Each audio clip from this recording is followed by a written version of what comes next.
अध्याय 41। Big brother को चोट लगी है।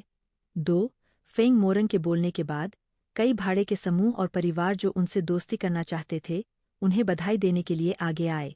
हालांकि भाड़े के सैनिकों का समूह स्थापित करना कोई बड़ी बात नहीं थी, कोई भी उनकी ताकत देख सकता था। बधाई हो। जू री और कैंग रैन जानबूझकर लेंग रुक्सू के पास चले गए। वे जानते थे कि उनके सामने यह खूबसूरत लड़की समूह का मूल थी। धन्यवाद हर कोई, आपके दयालु इरादों के लिए धन्यवाद करने के लिए। मैंने उन सभी को आमंत्रित करने का फैसला किया है जिन्होंने हमें पृथ्वी अजगर का मांस खाने के लिए बधाई दी, लेंग रुओक्सू ने कहा। चूंकि अन्य लोग उसके साथ अच्छे संबंध रखने का इरादा रखते थे, इसलिए उसे बहुत दूर नहीं होना चाहिए। इसके अलावा उसका अर्थ स्पष्ट था, केवल उन्हीं लोगों का हिस्सा होगा जिन्होंने उन्हें पहले बधाई दी थी।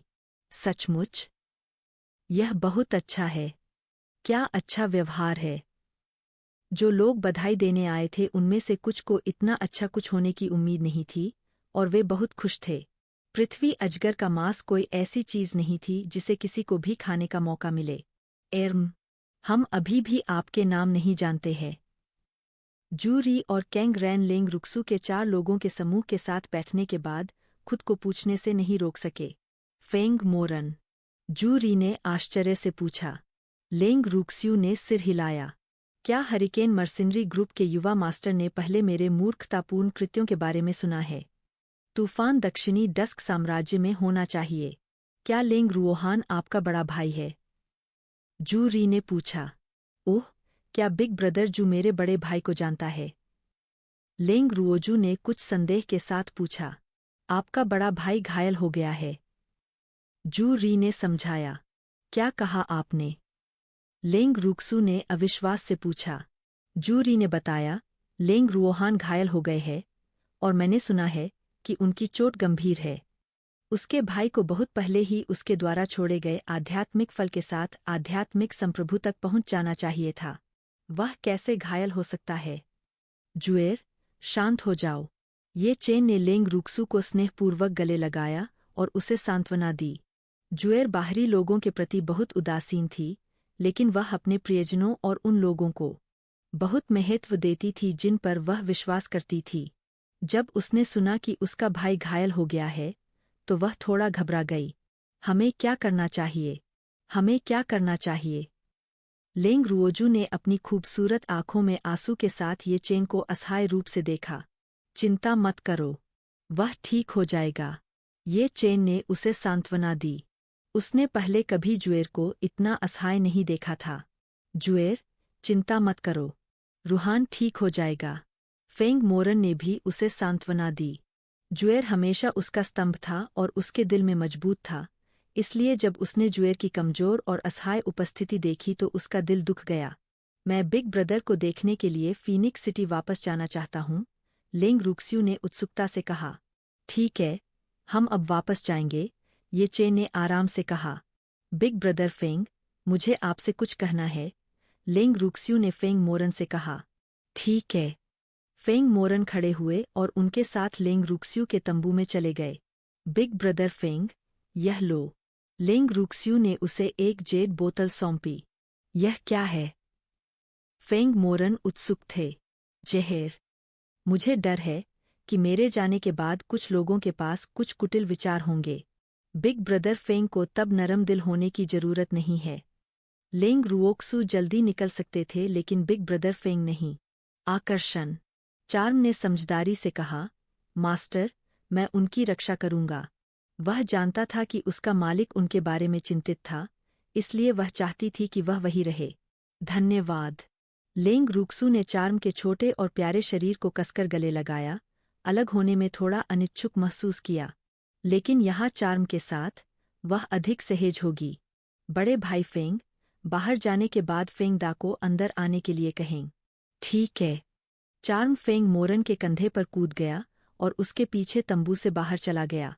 बड़े भाई फेंग, बाहर जाने के बाद फेंग दा को अंदर आने के लिए कहें। ठीक है। चार्म फेंग मोरन के कंधे पर कूद गया और उसके पीछे तंबू से बाहर चला गया। याद। फेंग दा अंदर आए और कुछ चिंता के साथ लेंग रुक्सू को देखा।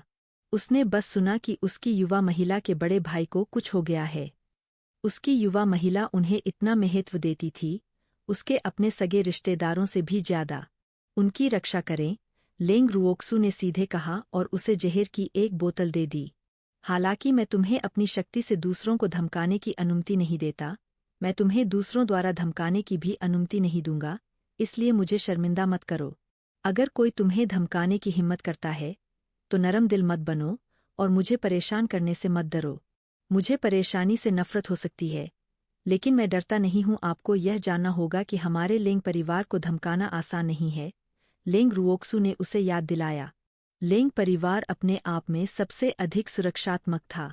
उसने फेंग दा से ऐसा कहने का कारण यह था कि उसे डर था कि बिग ब्रदर फेंग को बहुत अधिक चिंताएं होंगी और वह ऐसा करने में असमर्थ होगा। मिस, चिंता मत करो। फेंग दा किसी को भी हमारे लेंग परिवार को धमकाने नहीं देंगे, फेंग दा ने वादा किया। वह लंबे समय से खुद को लेंग परिवार का सदस्य मानते थे। ऐसे सुरक्षात्मक गुरु पाना उनका सौभाग्य था। बिग ब्रदर फेंग के साथ यहाँ रहें। किंग कांग महान वानर के घुसने के बाद आप उसके साथ फीनिक्स सिटी लौट सकते हैं या प्रशिक्षण के लिए यहाँ रुक सकते हैं। लेंग रुओजू ने उन्हें 2 विकल्प दिए। फेंग दा ने सिर हिलाया। चिंता मत करो मिस, मैं वादा करता हूं कि मैं किसी का बाल भी बाका नहीं होने दूंगा। म्यूली, रहो और उनकी रक्षा करो। यदि आवश्यक हो तो बिना दया के किसी को भी मार डालो। ये चेन ने अपनी आंखों में चमकती ठंडी चमक के साथ म्यूली को भी निर्देश दिया। जाने से पहले लेंग रुओक्सू ने जूरी को एक स्वर्गीय सार की गोली दी और कैंग रैन को समाचार रिपोर्ट करने में उनकी दयालुता के बदले में एक स्पिरिट फल दिया। फिर उसने क्विल की पीठ पर ये चेन के साथ इल्यूजनरी फॉरेस्ट छोड़ दिया। जिन 2 लोगों से वह सबसे ज्यादा डरता था उन्हें जाते हुए देखकर बुजुर्ग जू थोड़ा बेचैन हो गया। हम्फ, चलो देखते हैं, अब कौन आपकी रक्षा कर सकता है। वह अब यहाँ सबसे मजबूत था क्योंकि 2 लोगों को वह बाई ओर से नहीं देख सकता था। अब हमारे लिए हिसाब ठीक से तय करने का समय आ गया है। एल्डर जू ने फेंग दा और अन्य लोगों से अहंकारपूर्वक कहा। यो, एल्डर जू मरने का नाटक क्यों नहीं कर रहा है? फेंग दा ने मजाक उड़ाते हुए कहा। जब उसकी युवा महिला आसपास थी तो यह बुजुर्ग इतना सक्रिय नहीं था। बॉस, आप नहीं समझे। जितना ऊंचा पद, उतना ही अधिक मृत्यु का भय। उसे विश्वास नहीं था कि वह हमारी युवा महिला को हरा सकता है, इसलिए निश्चित रूप से वह केवल मरने का नाटक कर सकता था। लिन युआन ने सहयोगात्मक ढंग से कहा। ओह, कोई आश्चर्य नहीं। फेंग दा के चेहरे पर एहसास उभर आया। अध्याय 42, प्रस्थान। तुम, यह बूढ़ा आदमी तुममें से किसी को भी जाने नहीं देगा। बुजुर्ग जू ने दिल में नफरत के साथ दांत पीसते हुए कहा। एकमात्र महान अध्यात्मवादी ने मेरी कीमत पर मजाक करने की हिम्मत कैसे की? झांग जियान ने धार्मिकता की भावना के साथ उन्हें डांटा। वास्तव में उसने उन्हें मारने के लिए एल्डर जू का हाथ उधार लेने की उम्मीद में ऐसा कहा था ताकि वह अपना गुस्सा निकाल सके। लेंग रुओक्सू ने इसके लिए तब पूछा जब उसने उसे नजरअंदाज कर दिया। हम्फ, वह सिर्फ एक विवाहित महिला है जो मेरे लायक नहीं है। हालांकि उसकी जन्मजात श्रेष्ठता ने उसे उसकी उपेक्षा को बर्दाश्त करने में असमर्थ बना दिया। अब जब ताकतवर की गरिमा दांव पर थी, तो एल्डर जू के पास हमला करने के अलावा कोई विकल्प नहीं था। एक शक्तिशाली व्यक्ति एक चींटी द्वारा स्वयं को अपमानित होने की अनुमति कैसे दे सकता है? इससे उसकी गरिमा और चेहरे की चिंता हुई। मरने के लिए तैयार हो जाओ। बुजुर्ग जू ने गुस्से से कहा। रुको, बुजुर्ग जू, क्या आप वाकई उन्हें मारना चाहते हैं? जू री ने पूछा। उसे लेंग रुओजू से कई लाभ प्राप्त हुए थे, इसलिए उसके लिए हस्तक्षेप न करना असंभव था। हाँ, एल्डर जू, आपको इसके बारे में ध्यान से सोचना चाहिए। कैंग रैन गूंज उठा। क्या आप 2 युवा स्वामी उनके लिए खड़े हैं? बुजुर्ग जू ने अप्रसन्न होकर सवाल किया। वह नहीं चाहता था कि 2 प्रमुख भाड़े के समूह, हरिकेन और यूनिवर्सल, उनके बीच के झगड़े में हस्तक्षेप करें। बुजुर्ग जू, हम यह आपकी भलाई के लिए कर रहे हैं।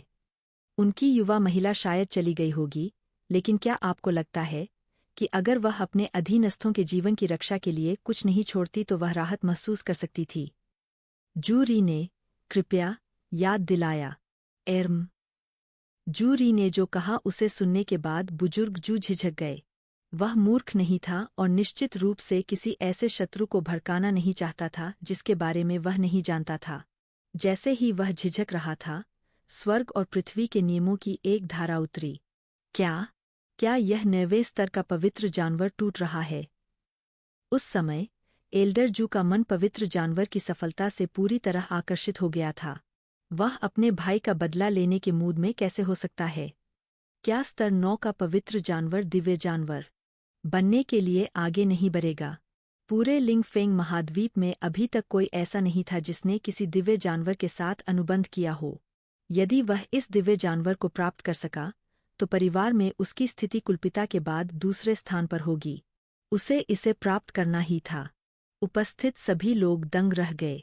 लेकिन जिस बात ने उन्हें और भी आश्चर्यचकित कर दिया वह यह थी कि इसके तुरंत बाद स्वर्ग और पृथ्वी के नियमों की एक दूसरी धारा अवतरित हुई। हर कोई अवाक रह गया। क्या 2 पवित्र जानवर टूट रहे हैं? स्वर्ग और पृथ्वी के नियमों की दूसरी धारा के अवतरण को देखकर फेंग दा और अन्य लोगों को पता था कि उपनेता फेंग भी आगे बढ़ गए थे। महान, हमारे भाड़े के समूह के पास अब एक और आध्यात्मिक संप्रभु होगा। मास्टर, किंग कांग महान वानर ने मानव में परिवर्तित होते हुए खुशी से कहा। धन्यवाद, किंग कांग। फेंग मोरन ने अपने सामने 2 मीटर लंबे, सुंदर और मजबूत आदमी को कृतज्ञता से देखा।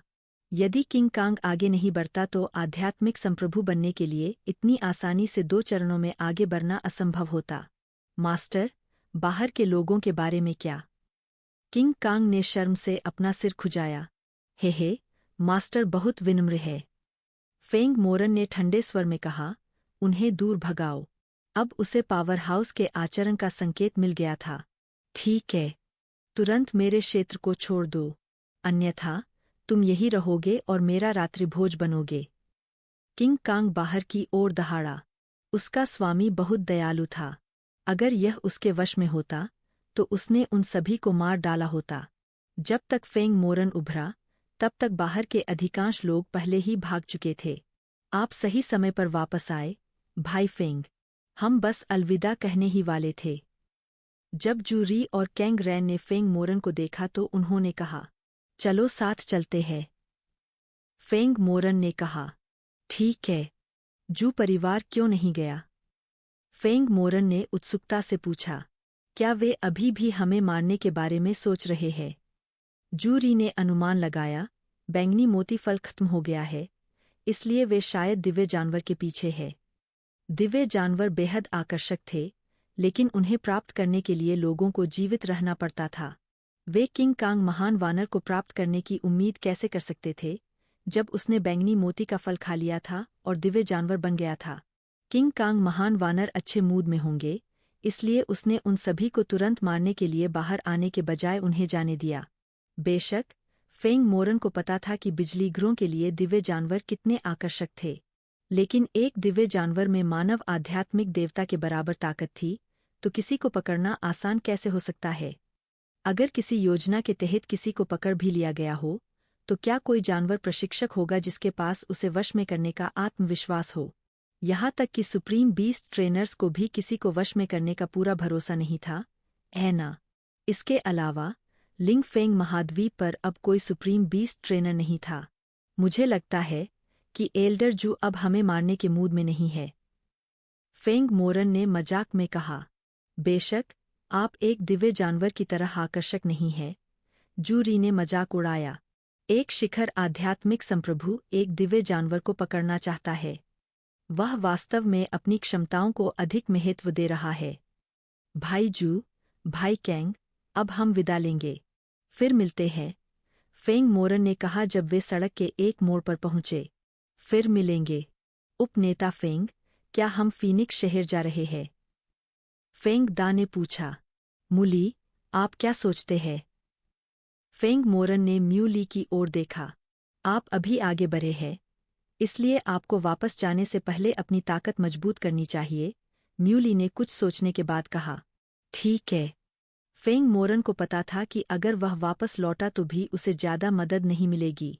इसके अलावा जुएर पहले ही वापस जा चुका था, इसलिए लेंग रुओहान निश्चित रूप से ठीक होगा। जुएर, चिंता मत करो, कुछ न होगा। ये चेन ने उसे सांत्वना दी। मुझे नहीं पता कि मेरे बड़े भाई की चोट कितनी गंभीर है, इसलिए मैं थोड़ा चिंतित हूँ, लेंग रुओक्सू ने कहा। लेंग रुओजू ने उसे एक गोली खिलाने के बाद कहा। मास्टर, मैं थका नहीं हूँ, क्विल ने कहा। हालांकि वह इतनी देर तक उड़ रहा था, फिर भी उसे थकान महसूस नहीं हुई क्योंकि उसका मालिक उसे लगातार गोलियां खिला रहा था। क्विल तीव्र गति से उड़ गया। पूरे दिन और रात तक उड़ान भरने के बाद वे अंततः फीनिक्स सिटी पहुंचे। मास्टर, मिस वापस आ गई है, कुई झू ने अध्ययन कक्ष में भागते हुए उत्साह से कहा। सचमुच? कहा। लेंग क्विंगटियन को अंततः राहत मिली जब उसने सुना कि उसकी बहुमूल्य पोती वापस आ गई है। जुएर के पास निश्चित रूप से एक रास्ता होगा। बाहर, कुई झू ने उत्साह से कहा। लेंग क्विंगटियन यार्ड में जल्दी से पहुंचे और जुएर को विशाल ईगल की पीठ से कूदते हुए देखा। दादाजी! जुएर! लेंग क्विंगटियन ने अपनी कीमती पोती को कसकर अपनी बाहों में पकड़ रखा था। आधे साल तक उससे न मिलने के बाद उसे उसकी बहुत याद आती थी। अध्याय 43। घर पहुंचे। दादाजी को अच्छी तरह देखने दो।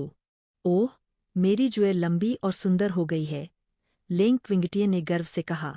उनके पोते पोतियां उनका गौरव थे, लेकिन अभी उनका पोता। अफसोस। जुएर, वह कौन है? लेंग क्विंगटियन ने जुएर के पीछे खड़े आश्चर्यजनक रूप से सुंदर आदमी को उत्सुकता से देखा। अगर वह 2 बार खांसा नहीं होता तो उसने उस पर ध्यान नहीं दिया होता। हेलो, दादाजी। मैं ये चेन हूँ, ये चेन ने अपना परिचय दिया। उसने कभी सपने में भी नहीं सोचा था कि एक दिन उसे इस तरह नजरअंदाज किया जाएगा। ये चेन। लेंग क्विंगटियन ने लेंग रुक्सू को देखा। उसकी आंखों में अर्थ स्पष्ट था। क्या वह कमजोर और बीमार ये चेन था? लेंग रुओक्सू ने सिर हिलाया। यह वही है। आप दोनों एक साथ कैसे आए? लेंग क्विंगटियन हैरान था। हम इल्यूजनरी फॉरेस्ट में मिले थे। आह, यह। लेंग क्विंगटियन ने इस पर विचार किया कि उसे क्या कहकर बुलाया जाए। दादाजी, बस मुझे ये चेन कहकर बुलाएं। ठीक है, अब से मैं आपको ये चेन कहकर बुलाऊंगा, लेंग क्विंगटियन ने संतुष्टि के साथ कहा।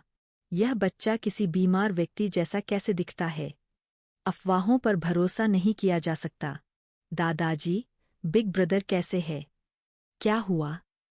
लेंग रुक्स्यू ने चिंतित होकर पूछा। काश! लेंग क्विंगटियन ने आह भरी। जुएर, आज बहुत देर हो गई है। जाओ और पहले आराम करो। दादाजी तुम्हें कल बताएंगे। दादाजी, मैं थका नहीं हूँ। वह अपने भाई की हालत जाने बिना कैसे सो सकती थी। तो फिर अंदर बात करते हैं, लेंग क्विंगटियन ने कहा। जुएर, रुओहान गंभीर रूप से घायल है। उसके शरीर के सभी मेरिडियन टूट गए हैं और उसकी सारी आध्यात्मिक शक्ति नष्ट हो गई है। वह अब अध्यात्मवादी नहीं हो सकता, लेंग क्विंगटियन ने दुखी होकर कहा। अफसोस, उसका अच्छा पोता अचानक एक प्रतिभाशाली से एक अपंग में बदल गया जो आध्यात्मिक शक्ति विकसित नहीं कर सका। क्या यह प्रतिभाओं के प्रति स्वर्ग की ईर्ष्या थी? अपने दादाजी की बात सुनकर लेंग रुओजू दंग रह गईं। उसे उम्मीद नहीं थी कि वह इतनी गंभीर रूप से घायल हो जाएगा। बिग ब्रदर को चोट कैसे लगी? लेंग रुओजू ने पूछा। बिग ब्रदर को अब आध्यात्मिक संप्रभु होना चाहिए। चूंकि एक आध्यात्मिक संप्रभु इतनी गंभीर रूप से घायल हो सकता है, उसका प्रतिद्वंद्वी उससे कहीं अधिक मजबूत होना चाहिए। हम्फ, चाहे वह कोई भी हो, मैं उनसे मेरे बड़े भाई को चोट पहुंचाने की कीमत चुकाऊंगा। आह, मुझे इसकी याद मत दिलाओ, लेंग क्विंगटियन ने गुस्से में कहा। दादाजी, मैं जानना चाहता हूँ, लेंग रुक्सू ने गंभीरता से कहा। आह, अकादमी ने कहा कि रूहान ने उग्र गैंडों के एक समूह को उकसाया और उन्हें घेर लिया गया। यदि टीम का नेतृत्व करने वाले शिक्षकों ने समय पर रूहान को नहीं बचाया होता तो रूहान की मृत्यु हो गई होती।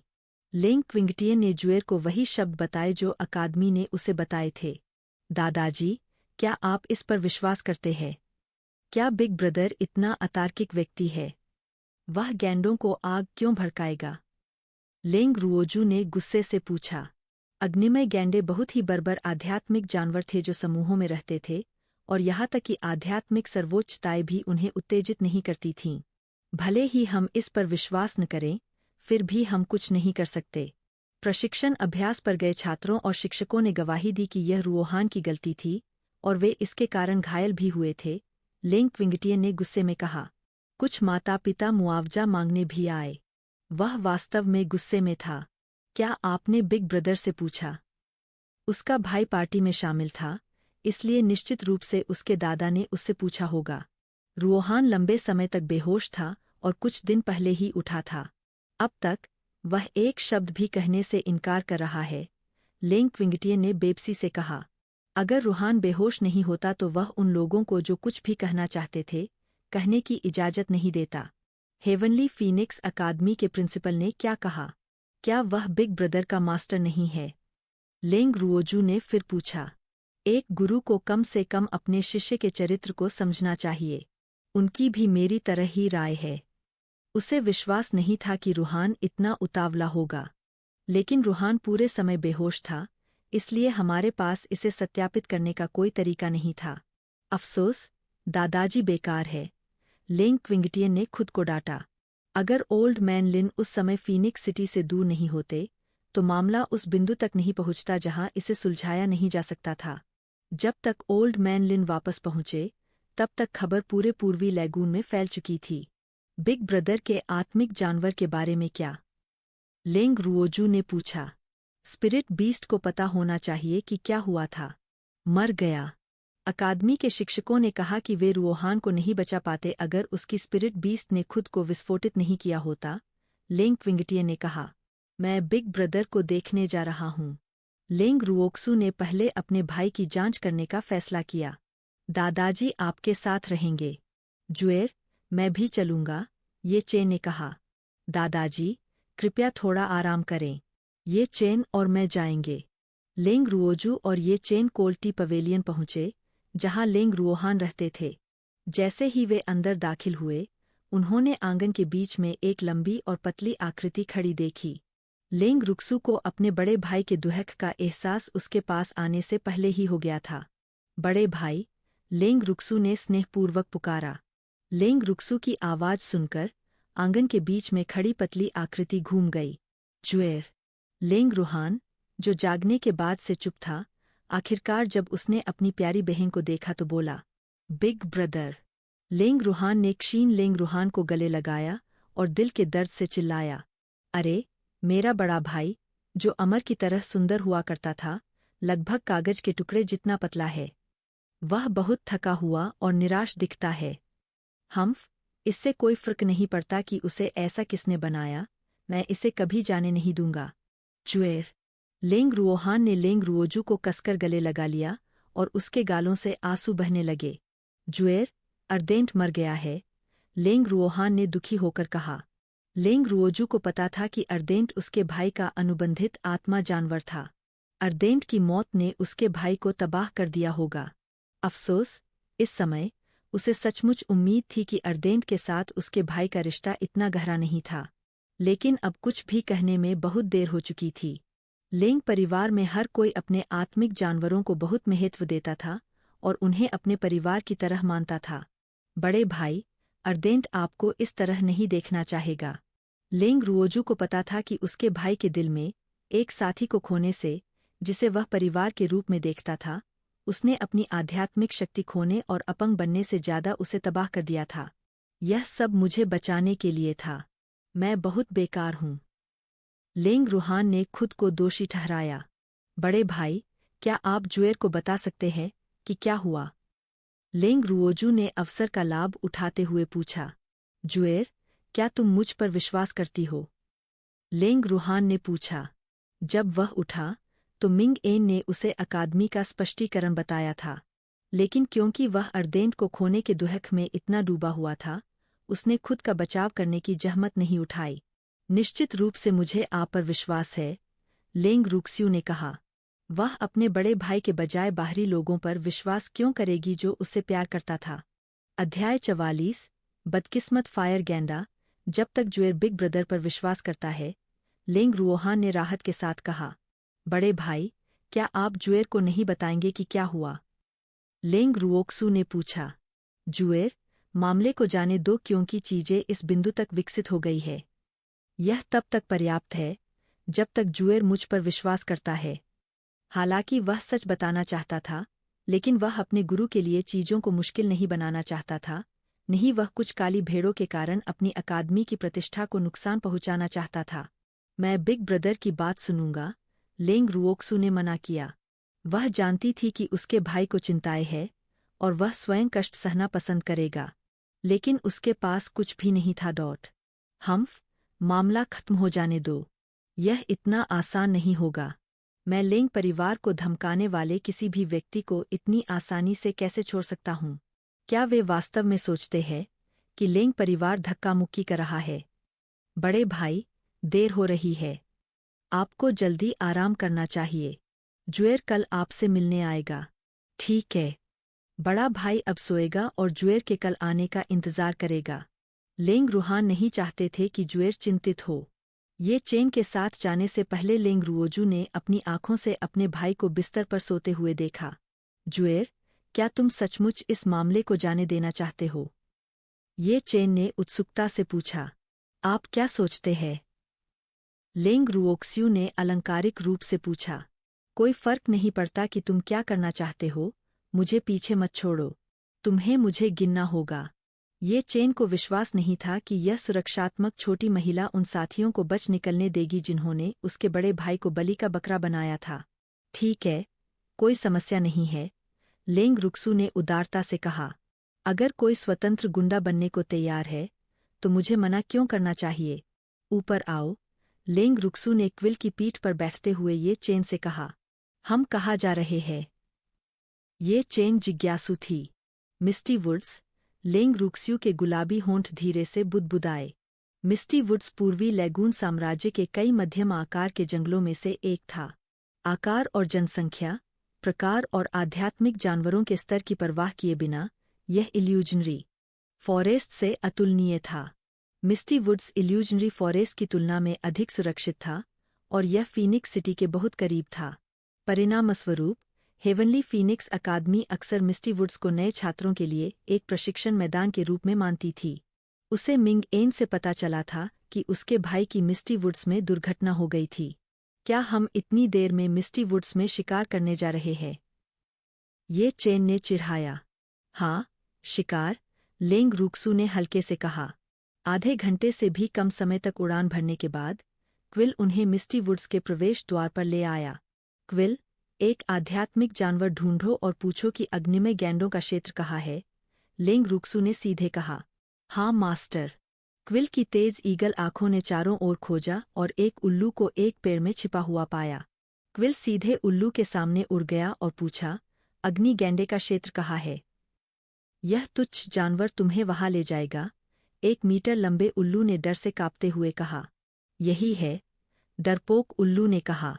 धन्यवाद, यह आपका इनाम है। लेंग रुओजू ने डरपोक उल्लू पर एक स्पिरिट फल फेंका। उल्लू ने फल पकड़ने के लिए अपना मुंह खोला, कृतज्ञता में सिर हिलाया और तेजी से उड़ गया। क्विल, जाओ और मेरे लिए एक फायर गैंडा पकड़ो, लेंग रुओक्सू ने आदेश दिया। अग्निमय गैंडों को सो जाना चाहिए, इसलिए उसे उन्हें फुसलाकर बाहर निकालना पड़ा। हाँ। क्विल आकाश में इधर-उधर उड़ी और फिर नीचे झपट्टा मार दी। जब वह फिर से ऊपर उड़ा तो उसके नुकीले पंजों में एक गोलमटोल उग्रलाल गैंडा दिखाई दिया। अग्निमय गैंडा अग्निगुण वाले गैंडा थे। वे अधिकतर मध्यवर्ती आत्मिक जानवर थे, लेकिन उनमें से बहुत कम संख्या 7 और उससे ऊपर के स्तर के उन्नत आत्मिक जानवर थे। क्विल द्वारा पकड़ा गया अग्निमय गैंडा 7 स्तर का स्पिरिट जानवर था। आप लोग कौन हैं? अग्निमय गैंडा हकलाने लगा। डरो मत, हम सिर्फ आपके साथ बातचीत करना चाहते हैं, लेंग रुक्स्यू ने मुस्कुराते हुए कहा। फायर गैंडा ने डरते हुए कहा, मुझे इंसानों के साथ बात करने के लिए कुछ भी नहीं है। यह डर कैसे नहीं सकता? उसके बगल में एक पवित्र जानवर लालच से उस पर नजर रख रहा था। बूहू, जुएर, मुझे भूख लगी है। चलो इसे भून कर खाए। ऐसा लगता है कि इसमें बहुत सारा मांस है, इसलिए इसका स्वाद अच्छा होना चाहिए। ये चेन ने जमीन पर पड़े फायर गैंडे को देखा।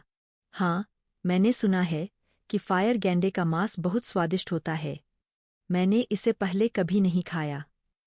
लेंग रुक्स्यू ने सहयोगात्मक ढंग से कहा, यह उससे कहीं अधिक है। फायर गैंडों की खाल भी बहुत मूल्यवान है। उनके सींग भी बहुत मूल्यवान हैं। उपकरण बनाने के लिए वे सभी अच्छे कच्चे माल हैं। ये चेन ने फायर गैंडों के बारे में आलोचनात्मक टिप्पणी की। एक शायद खाने के लिए पर्याप्त नहीं है। ठीक है, हम कुछ और क्यों नहीं पकड़ते? हम उन्हें दादाजी और अन्य लोगों के प्रयास के लिए वापस ला सकते हैं, लेंग रुक्स्यू ने कहा। मास्टर, मैं और अधिक पकड़ने जा रहा हूँ। क्विल फिर से उड़ गया। आधे घंटे से भी कम समय में क्विल ने 1 दर्जन से अधिक अग्निमय गैंडों को पकड़ लिया। उनमें से प्रत्येक 7 स्तर का स्पिरिट जानवर था। क्विल, शाबाश, लेंग रुक्सू ने प्रशंसा की। उसका जानवर बहुत होशियार था और उन्नत जानवरों को पकड़ना जानता था। बुद्धिमत्ता वाले आत्मिक जानवर अधिक दिलचस्प थे। जुएर, हमें किसको ग्रिल करना चाहिए? ये चेन ने उम्मीद से पूछा। मैं इसका निर्णय आप पर छोड़ता हूँ। लेंग रुओक्सू ने आग लगा दी। यह वाला, वे सभी काफी मोटे हैं। मुझे कौन सा चुनना चाहिए?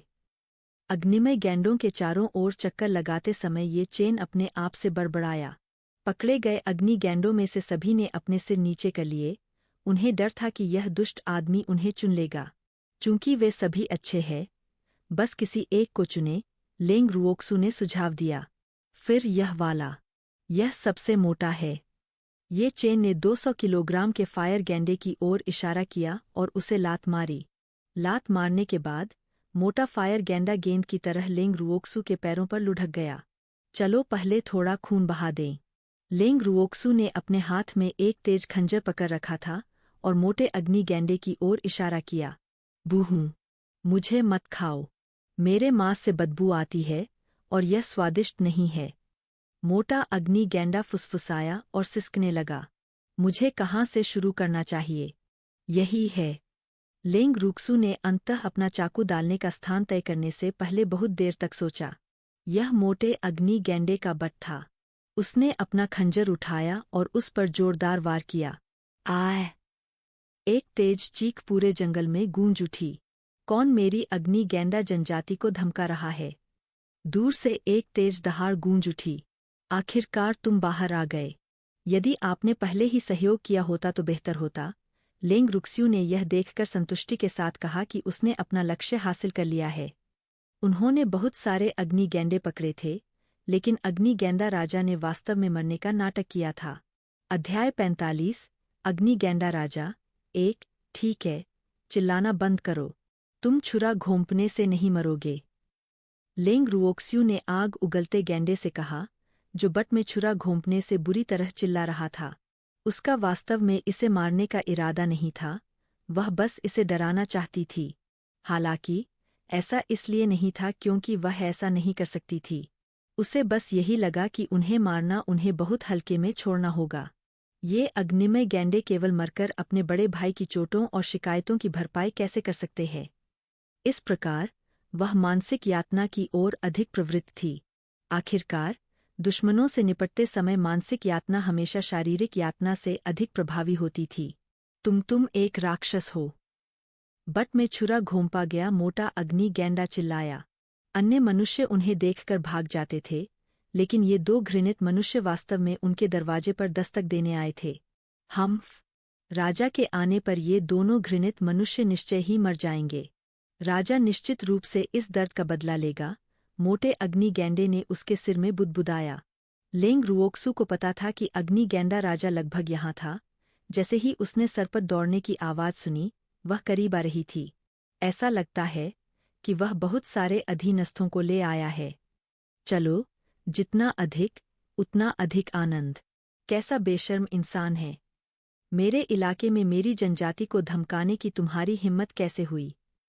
फायर गैंडे राजा की दहाड़, जो सामान्य फायर गैंडे के आकार से लगभग 2 गुना था।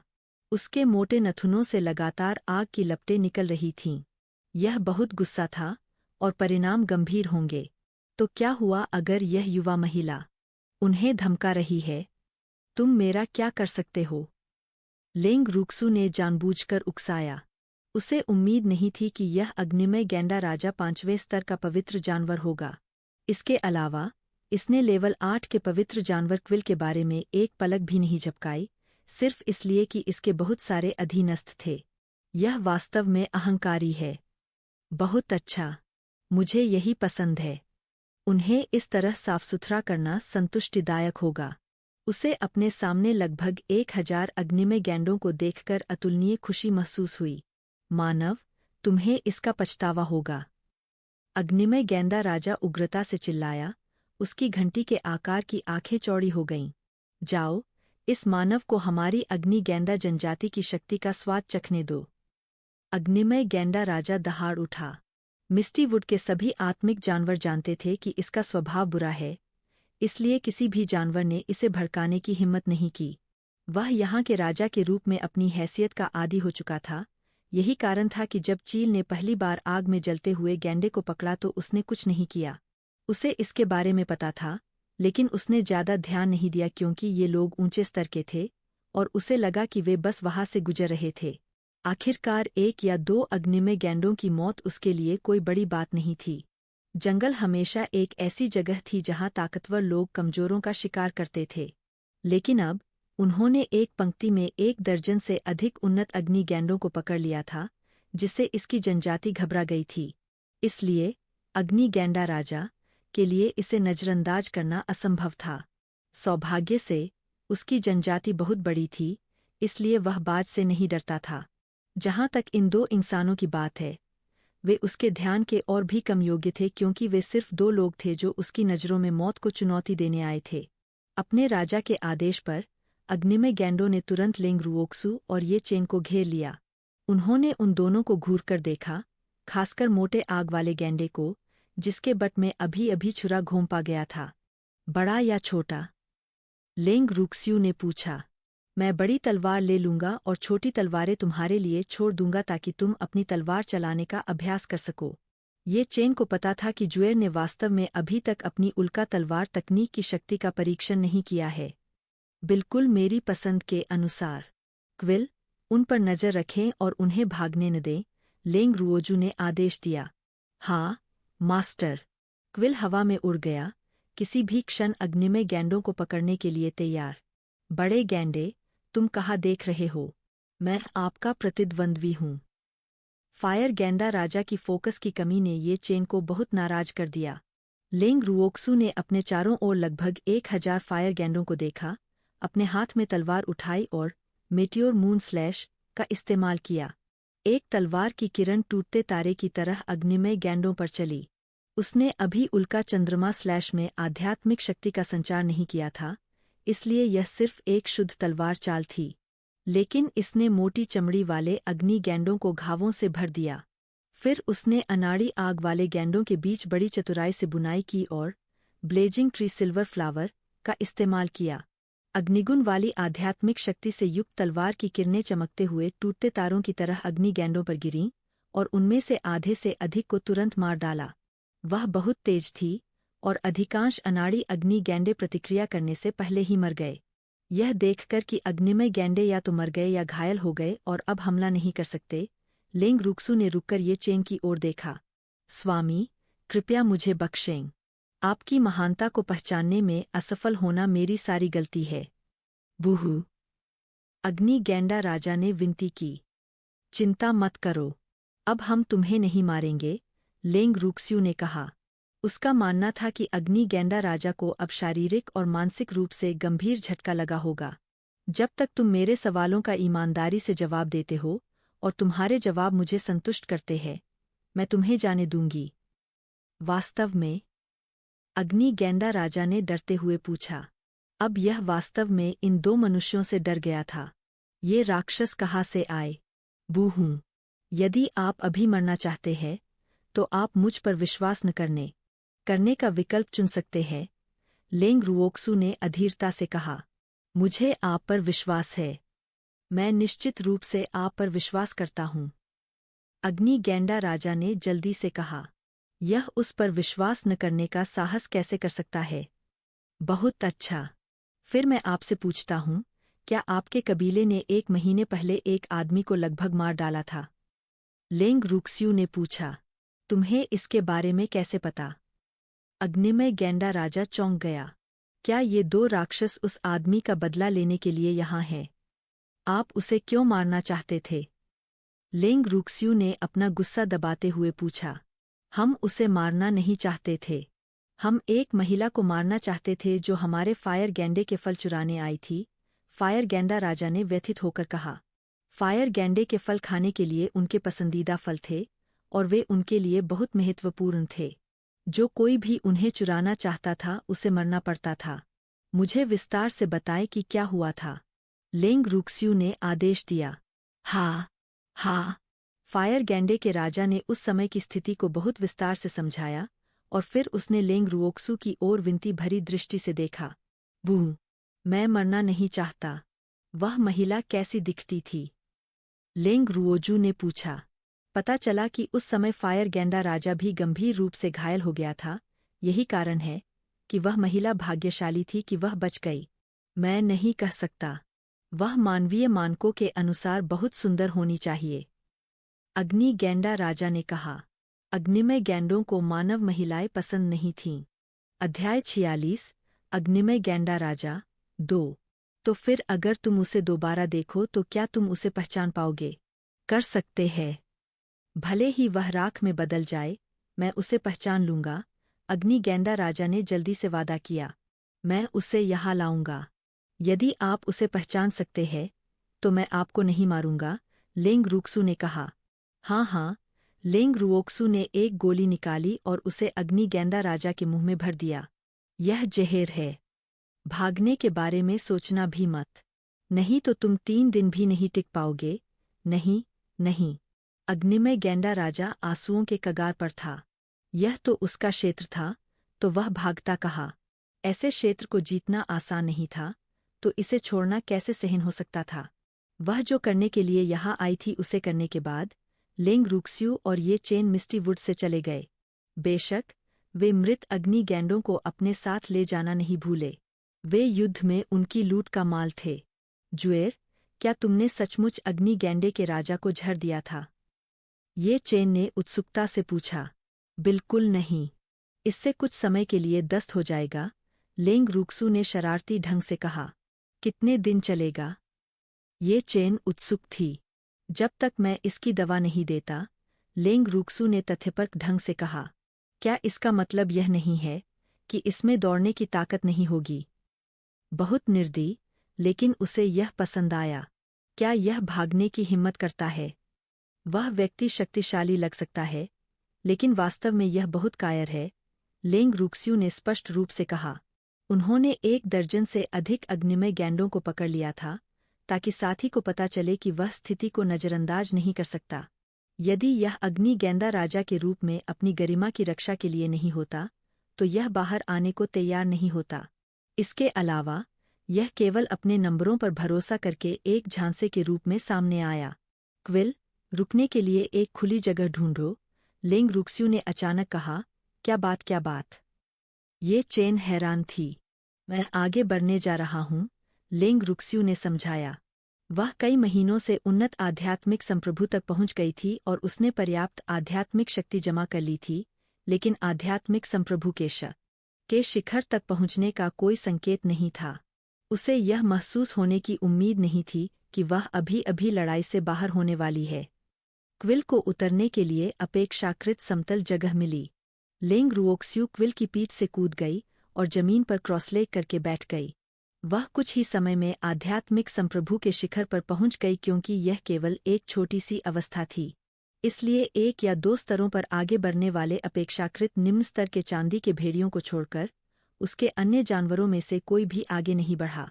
लेंग रुओजू ने उसकी आध्यात्मिक शक्ति को देखा, जो गहरे सुनहरे रंग की थी, एक ऐसा रंग जो केवल आध्यात्मिक संप्रभुओं के पास ही होता है। महान अध्यात्मवादी को भेदकर आध्यात्मिक शक्ति का रंग होगा। महान अध्यात्मवादी का रंग चांदी सफेद था। आध्यात्मिक सम्राट के लिए यह हल्का सोना था और प्रारंभिक से शिखर तक रंग धीरे धीरे गहरा होता जाएगा। आध्यात्मिक संप्रभु का रंग सुनहरा था और यह धीरे धीरे प्रारंभिक से शिखर तक गहरा होता गया। आध्यात्मिक सर्वोच्चता और आध्यात्मिक देवता के लिए भी यही बात थी। आध्यात्मिक सर्वोच्चता का रंग बैंगनी सोना था और आध्यात्मिक देवता का रंग बैंगनी था। इसके अलावा आध्यात्मिक देवता के लिए कोई प्रारंभिक, मध्यवर्ती, उन्नत या शिखर नहीं था। लड़ने के लिए आध्यात्मिक कौशल का उपयोग करते समय जारी आध्यात्मिक शक्ति मुख्य रूप से आध्यात्मिक शक्ति विशेषता का रंग होगी, सिवाय इसके कि उपयोगकर्ता के आध्यात्मिक शक्ति स्तर के अनुरूप एक रंगीन परत होगी। इस तरह जब दूसरे लोग उन्हें लड़ते हुए देख रहे हों तो उनके स्तरों में अंतर करना आसान होगा। अन्यथा निम्न स्तर के लोग उच्च स्तर के लोगों की ताकत को नहीं जान पाएंगे। लेंग रूक्सू ने शिकायत की, आध्यात्मिक संप्रभुता के शिखर तक पहुंचने में काफी समय लगा। उसकी स्वर्ग को चुनौती देने वाली कला अभी भी दूसरे स्तर पर थी। दूसरे स्तर को पूरा करने के बाद ही उसकी ताकत आध्यात्मिक सर्वोच्चता के बराबर होगी। ये चेन ने दिखावटी गुस्से से कहा, संतुष्ट रहो, तुम लालची हो। बहुत से लोग कभी भी आध्यात्मिक संप्रभु तक नहीं पहुंच पाते। यह सच है। लेंग रुओक्स्यू सिर्फ मजाक कर रही थी। सच तो यह है कि वह बहुत संतुष्ट थी। भले ही वह अभी तक आध्यात्मिक सर्वोच्चता तक आगे नहीं बढ़ी है, लेकिन अपनी वर्तमान ताकत के साथ वह जरूरी नहीं कि उस स्तर पर किसी से हार जाए। यदि उसके पास मौका होता तो उसे प्रयास करने के लिए एक दुर्भाग्यपूर्ण आध्यात्मिक सर्वोच्चता ढूंढनी होती। लेंग रुओजू और ये चेन लेंग निवास पर लौटने के बाद वे आराम करने के लिए अपने अपने कमरे में चले गए। अगली सुबह लेंग रूक्स्यू जागते ही अपने बड़े भाई से मिलने गई, लेकिन उसे उम्मीद नहीं थी कि ये चेन उससे पहले होगी। इसके अलावा वे दोनों खुशी से बातें करते नजर आए। वह उत्सुक होने से खुद को नहीं रोक सकी। वे किस बारे में बात कर रहे हैं? बड़े भाई, जुएर, तुम यहाँ हो। लेंग रूहान के मूड में काफी सुधार हुआ था। तुम यहाँ क्यों हो? लेंग रुओजू ने ये चेन को हैरानी से देखा। यह व्यक्ति वास्तव में कल रात फीनिक्स सिटी लौटने के बाद अपने घर वापस नहीं गया, बल्कि उसने अपने घर पर ही रुकने पर जोर दिया। मैं बिग ब्रदर से बातचीत करने आया था। ये चेन ने हल्की मुस्कान के साथ कहा। तुम किसके बारे में बात कर रहे थे? लेंग रुओजू उत्सुक थी। क्या वे करीब है? यह पुरुषों के बीच का एक रहस्य है, ये चेन ने रहस्यमय तरीके से कहा। तो फिर आप पहले बिग ब्रदर के साथ चैट करना जारी रखें। मुझे कुछ करना है, लेंग रुओक्सू ने कहा। TSK, वह वास्तव में मुझे लटका हुआ छोड़ रहा है। इसके साथ ही वह कोल्ड टी पवेलियन से चली गई। जुएर, लेंग रूहान ने उसके पीछे से पुकारा। क्या जुएर नाराज है? उसने चिंतित होकर पूछा। जुएर ने वास्तव में मुझे नजरअंदाज कर दिया। बड़े भाई, चिंता मत करो, वह नाराज नहीं होगी, ये चेन ने कहा। मिस, आप इतनी जल्दी वापस क्यों आ गईं? लू ताओ को थोड़ा आश्चर्य हुआ जब उसने अपनी युवा प्रेमिका को देखा, जो अभी अभी गई थी, कुछ ही समय में वापस लौट आई। यह ठीक है, लू ताओ, आपको और कुई झू को बस लगन से खेती करनी होगी। लेंग रूक्स्यू ने उसे याद दिलाया। जाने से पहले वह उनके लिए आध्यात्मिक सार गोलियां छोड़ गई थी, इसलिए ये दोनों लड़कियां अब मध्यवर्ती आध्यात्मिक सम्राट थीं। हाँ, मिस, चिंता मत करो, कुई झू और मैं गंभीरता से खेती करेंगे, लू ताओ ने कृतज्ञतापूर्वक कहा। यदि उनकी युवा कुमारी न होती तो उन्हें नहीं पता होता कि आध्यात्मिक सम्राट तक आगे बढ़ने में उन्हें कितना समय लगता। इसके अलावा आध्यात्मिक सार की गोलियां खाने के बाद वह उनके लिए छोड़ गई। उन्हें स्पष्ट रूप से महसूस हुआ कि उन्होंने आध्यात्मिक शक्ति को पहले की तुलना में बहुत तेजी से अवशोषित किया है। इसे खाओ, तुम्हारे और कुई झू के लिए एक एक। लेंग रुओजू ने 2 लाल स्पिरिट फल निकाले। धन्यवाद कुमारी। लू ताओ को पता था कि उसकी युवा प्रेमिका ने जो कुछ भी दिया वह कुछ अच्छा था। मुझे यहाँ उपस्थित होने की कोई आवश्यकता नहीं है। छोड़ो और स्पिरिट फल खाओ, लेंग रुओक्सू ने कहा। हाँ, जुएर, दादाजी। जुएर, क्या आपके पास रूहान की चोटों का इलाज करने का कोई तरीका है? लेंग क्विंगटियन ने सीधे पूछा। वह जानता था कि रूहान अब बोलने को तैयार है। मैं भी नहीं जानता।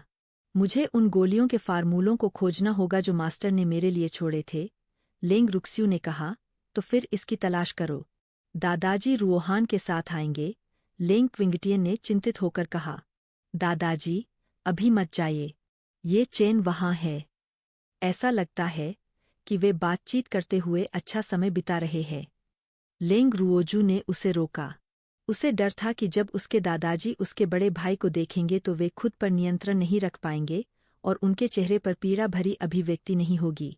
इससे उस पर बहुत दबाव पड़ेगा।